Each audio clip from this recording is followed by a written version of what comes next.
Hey, Coach. Good morning. Jacques from WAFB. Coach, I know in the spring you probably had a lot of things you wanted to implement and do with Miles Brennan, and then obviously that got cut short. And I can Yeah. tell that it's a little frustrating for you. This is not the typical fall camp. You're not getting the work you'd like to get as a head coach. How much have you had to maximize your time with him, and how much does he have to do kind of on his own as well? Yeah, I do believe he's worked well on his own. I do believe with COVID-19 that he did as much as he can do. I think that he and the receivers got together off campus and threw the ball. So I think that that work was getting done. Obviously, we felt like we were a little bit behind coming into camp, but we have caught up. We've had some tremendous practices. We're ready. We have the full offense in. I think he's ready to go. He's done a great job. Steve is pleased with him. He's extending plays with his feet. He's seen the field a lot better. Very accurate with his throws. He's had a good camp. Hey, I had two questions for you. One, what can you tell us about the health of your team, position group wise, player wise? Yeah. And secondly, how do you describe the year that has finally led up to the moment where you're all going to play football? It feels good. It feels odd to be watching teams and your team's not playing. I kind of feel lost a little bit. Like, should I be here? I thought I should be in the stadium coaching. So anyway, we feel like we're very healthy. I do believe we have about 3 or 4 guys that have the COVID now, and not a lot of guys in quarantine. I think that we're probably better off than we've been all camp right now going into the season. Obviously, we have to be really careful, but I think that Shelly and Mickey and Jack have done a tremendous job of keeping us on track, and our guys feel good.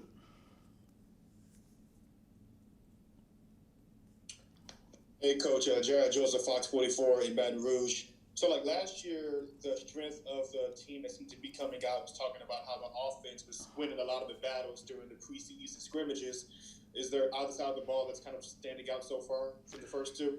The first scrimmage, it was defense. The defense was dominating. The second scrimmage, it was offense, which makes the head coach happy. It doesn't make the defensive coaches happy or offensive coaches happy, but it makes the head coach happy that the offense, it's been even, to be honest with you. But I will say this, Steve.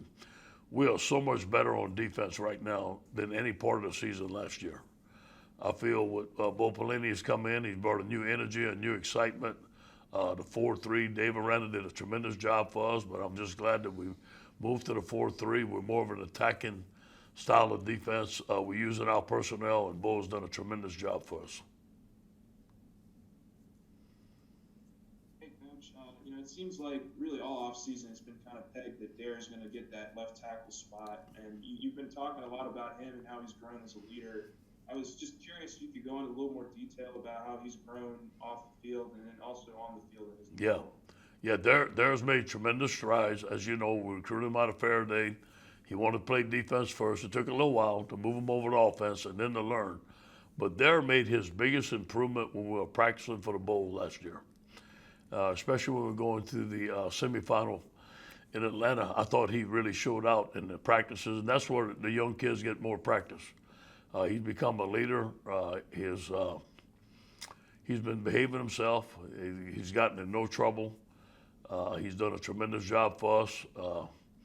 Obviously, he still's got a ways to go, but I think that Darren's going to have a chance to be an NFL player, be a high draft pick. Hey, Ed, obviously you got the great news about Neil Farrell this week, but also, there was all the other news that Tyler Shelvin's at least considering it. I'm just curious, where's that at, and what Yeah, are the hurdles, if there are any there? yeah. We hear rumblings. His family has called me, and I know people are talking to him. I have not spoken to Tyler. I think some of his teammates are talking to him, but there's not been a decision yet. He hadn't. The only time to make a decision is to call me, and we take him back, obviously, and we want him back. I don't know where he's at in his mind. If he doesn't want to come back, obviously, we wish him the best. If he wants to come back, like any member of our family, we'll take him back. Hey, Coach Joe, Garland Gill, Fox 8 New Orleans here. I covered the South Alabama Tulane game last Saturday in Mobile. South Alabama had a game already in hand. So Tulane was extremely rough in the first few quarters. They was way behind. South Alabama was ahead. How big is it that you and Mississippi State are going to be starting on even ground? Neither one played a game. Yeah. And how nervous are you for this long off season to see if there's going to be some rustiness in this first few quarters. Yeah, I watched some games this week and I saw some rustiness. And think about the NFL guys; they're pros, and you can tell it wasn't the same level of play. I do believe that it helps that we're both playing our first game.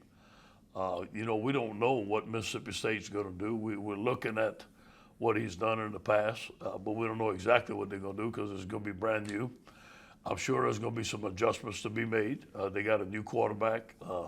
We have to make in-game adjustments, just like any first game. But I do believe our team is going to be ready to play. I'm glad we're playing at home. Although there's going to be how many fans, whatever, I think anytime you play at home, it's an advantage for us. We're just ready to hit somebody else, to be honest with you. Hey, Ed, it's Scott Rabelais. I know there's no NFL preseason this year, no high school jamborees, but typically college football is the only level of football where you don't have any kind of run up to the season or any kind of practice game or anything like that. In a typical year, would you wish that there was maybe one preseason game in college football, and is it kind of heightened this year by the fact, like you said, there are a lot of unknowns how teams are going to be ready for that first game? I think that I would be against that. I think that we play enough games, to be honest with you, and you go into the 15 game, and you add a preseason game. That's a lot on the team. But I do see where it can help. That's why we go preseason game 1, 2, and 3 against each other. We try to make it game-like, and so we try to learn from that. But I don't know about a preseason game. I think it was just add to the season.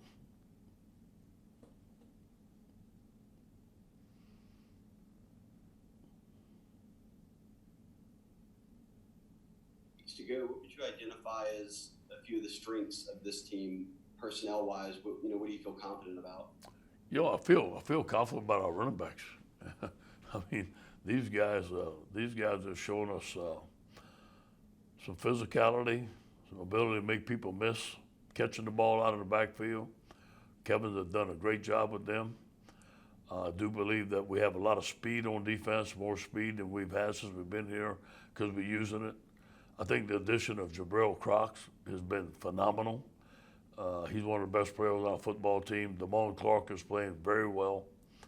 The defensive line is solid, but not great yet, but I think we can be.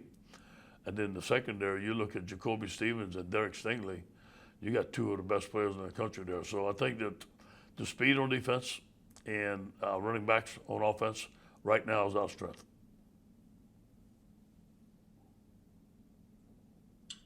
Hey, Ed, good morning. There was a report this morning from 24/7 Sports about Nelson Jenkins. We got a two-part. Could you confirm if he's opting out? And then also, can you also clarify the process of opting out and opting back in? If there's a deadline when guys can opt out or opt back in? Yeah, I think it has to do with school.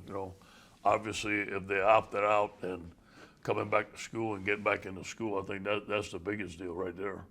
Whether it can be a full-time student or not, I think that would present a deadline. With Nelson Jenkins, as far as I know, he told us he was opting out. He's not with the football team right now, and that's all I know. I haven't had contact with Nelson in at least 2 weeks. Thank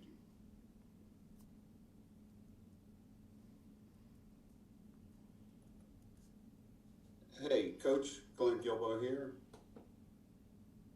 You here? How you doing, buddy? Okay.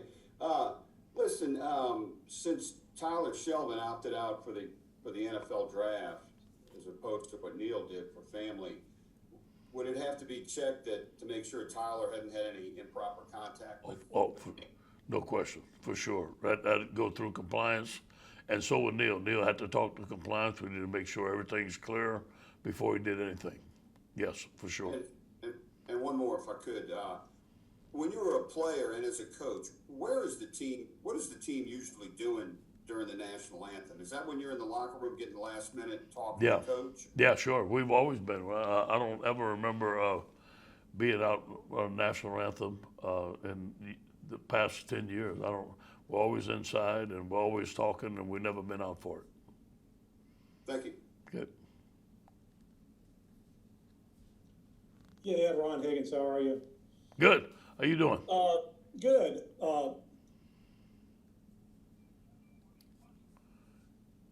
Ron, you got cut out there a little bit. All right, there, you can hear me now? Yeah, I can hear you now. Got it? Yeah. Yeah, when a player gets hurt on, you pretty much know an injury report how long he's gonna be out.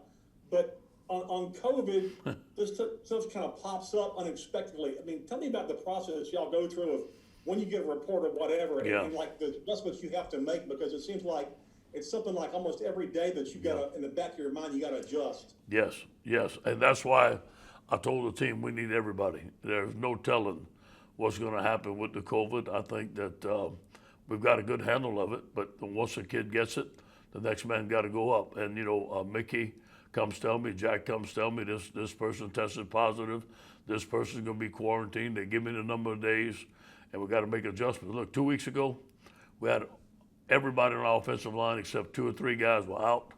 We couldn't go any team. We adjusted very well, and we've got to make adjustments. But I think most of, not all of our players, but most of our players have caught it. So I think that hopefully they don't catch it again, and hopefully they're out for games,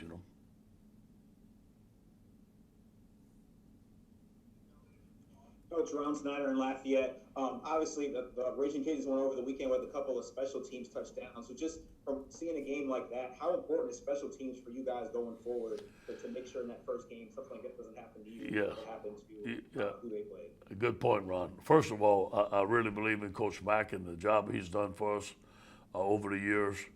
We want to be more explosive on special teams. We feel that it's 1/3 of the game. And with guys like Derek Stanley and John Emery and Trey Palmer, we should have some home run hitters. We should make stuff happen. We were 7 for 7 on field goals last scrimmage. Very good job. One field goal kicker was 7-7. The other was 6 for 7. So we made how many of those field goals, and it was great. So I think that Coach Mack has done a great job, but special teams is a big part of it.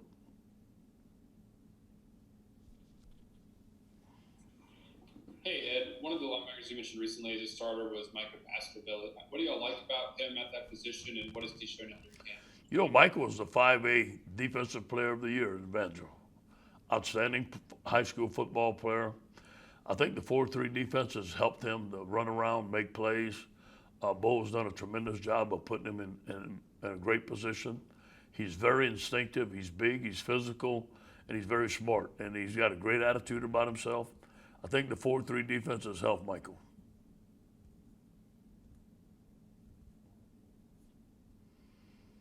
Hey, Coach, Ed in New Orleans. Good morning. How you doing? Good morning, Ed. Coach, question. Knowing that both of your backup quarterbacks have yet to throw a pass in a college game, have you told Miles to go into hiding the next 4 months and completely quarantine himself from the world? You know what? I haven't told him that, but it's a good idea, and I think he's done that, to be honest with you. I think that these guys are very smart in what they're doing off the field, wearing a mask, but I think Miles is a very private person. He's mature. His parents have raised him well. I think he's all set. But you know what, Ed? Ain't no telling how you catch it. We don't know how to catch it. We just try to prevent it. He wears a mask all the time. I know he goes home. He's by himself at home. I think he just goes home and comes to work, and hopefully that's all he does. Hey, Ed. Brett Martell here. Two quick ones. One on Farrell coming back. I just wondered if you can comment on his potential readiness for the opener, because he's basically got, 2 weeks to get ready. And then could you clarify something you had just said when you said most of our players had caught it? Yeah. Did you specify, do you know an antibody test from before they arrived, or is it something that's just happened gradually? It's been a process, and I'm not going to say all of them, but, some players have caught it, and I don't know the percentage, but hopefully that once you catch it, you don't get it again. Now, I'm not a doctor, you know what I'm saying? I think they got that 90-day window, so most of the players that have caught it, we feel that they're going to be eligible for games. So we look at the players that have caught it, and we say, okay, this guy should be eligible for game. We look at the players that haven't caught it. We talk to them about being very, very careful so they're eligible for games. But we know that the players that haven't caught it, we have to have some backups in their position ready in case they catch it. So we're looking at our roster in that manner, okay? Neil Farrell coming back. I heard he wanted to come back, just like any member of our family will take him back. He had legitimate reasons. This was family reasons. He felt that his grandma was safe and that he could come back and he could concentrate on football and school. So we let him back. But do you think he'll be ready for on the 26th? I don't know that. He's going to have to earn his way back. You know, there's some guys that have been busting their tail, and he's going to have to start at the bottom of the depth chart, work his way up, and let's see what happens. Hey, Coach. Unless I'm mistaken, I didn't hear Eric Gilbert's name in the scrimmage. Yeah. Was he available? Did he do all right? He did great. He had 3 receptions for 34 yards, 1 for 18. Made some phenomenal catches. He needs to touch the ball more, to be honest with you. You know, we've played him at tight end. We've played him at X. Once he learns the tight end position, he's a freshman. He hadn't been there in the spring. And we're doing a lot of things with the tight end. We're moving him around, putting him in different spots. So once he learns that position, we feel solid about him. We can move him around and get him the ball more. He's one of our best athletes on the field right now. And then you mentioned just how pleased you are with the transition on defense, and you talked about this team speed on defense. What other factors really have you feeling good about this transition? Is it just your tenacity and ability to get to the ball now, or is it utilizing your playmakers, maybe playing free and not thinking as much? Sure, and attacking. We're blitzing. We've got every blitz known to man, and we're playing base, but we're coming. We're bringing our linebackers. We're bringing our corners. They got to account for everybody. And as you know, we got some very, very good skill players. We got some packages where we have our speed people in there on third down, and it's hard to defend. So Bo knows protections. He's a very good game caller. He knows what to do against offenses. He's an expert at it. So I feel that the combination of Bo being here, the combination of going to the 4-3, the combination of using our talent and attacking the quarterback, making plays in the backfield. Like 2 scrimmages ago, we had more sacks than we had half the last season. So I think let you know we're just not playing base defense. We're going to attack. Hey, Coach. Jared Roser, Tiger Details. I wanted to ask you about a couple of the cornerbacks. With Stingley last year, he comes in as a freshman, a lot of high expectations, but now he is kind of the veteran of that group. What have you seen from him in terms of his mentality, leadership, and those things? And then early impressions of Darren Evans as well. You know, we happen to have Darren. You got to give Corey Ravens the credit. Corey recruits his cornerbacks and coaches them and does a phenomenal job. I think he's one of the best, if not the best in the country. Derek had a good camp, and he was going against Jamar Chase. I mean, there was battles every day. Sometimes Derek would win, sometimes Jamar would win. But I'm really pleased with Cordell Flott. I think that he has come along and had a tremendous camp. Elias Ricks has done a great job. Jay Ward has done a great job. Those 4 there any combination can go to nickel, play nickel, except Derek. Derek's going to play a corner. Dwight McLaughlin is coming along, and in the addition of Darren, Darren's a veteran. I do believe Darren's going to play for us. We thin at corner, and we could actually use another one. We don't have an initial scholarship for another one, but because some of those guys are playing nickel. So when we play nickel about 80-90% of the time. So we have 3 corners in the game most of the time. We'll wrap up with Josh Sibley, and then we'll go to Scooter to finish this press conference. Hey, Coach, this is Josh Sibley with Louisiana Bureau of Football. You've given a lot of praise for Damone Clark and Jabril Cox. It seems like they're already the starters at linebacker. Who do you see as possibly the 3rd starter at linebacker? Michael Baskerville. I think those 3, you can look at those 3. Josh White is coming along. He's really, Antoine Sample's a young kid. Devontae Lee has just learned the position, but hungry to play. They do believe it's a real season. We feel like we have a very good football team. They're hearing all the stuff out there, the challenges, and it's going to be a great challenge for us. But the good thing about this football team is we got some young players that are hungry to prove themselves. They see the former LSU players in the NFL doing very well right now, and they want to do well in college, and they want to get to the NFL. Well, to follow up on that a little bit, you just said you think you have a real good football team. Yeah. the polls are reflecting that. Are you a little surprised considering how many losses there were off of the last year's team? Yeah, I can understand that. I can understand that people are skeptical. We lost a lot of great players, But it doesn't seem like the polls are skeptical. yeah. Well, they might have seen some of our practices and been following our recruiting. We got some good young players. The writers' poll sure didn't. But you know what? All that stuff, Scooter, is good. It's good for y'all. I hope we're not reading it too much because we got to line up and beat Mississippi State and play one game at a time. And as you know, as the season, I do believe we're going to have an ascending team, a team that's going to get better. You got a lot of young players. When they get in live football games, they're going to make mistakes. I know they will, but I do believe we have a great football team. We have a great coaching staff.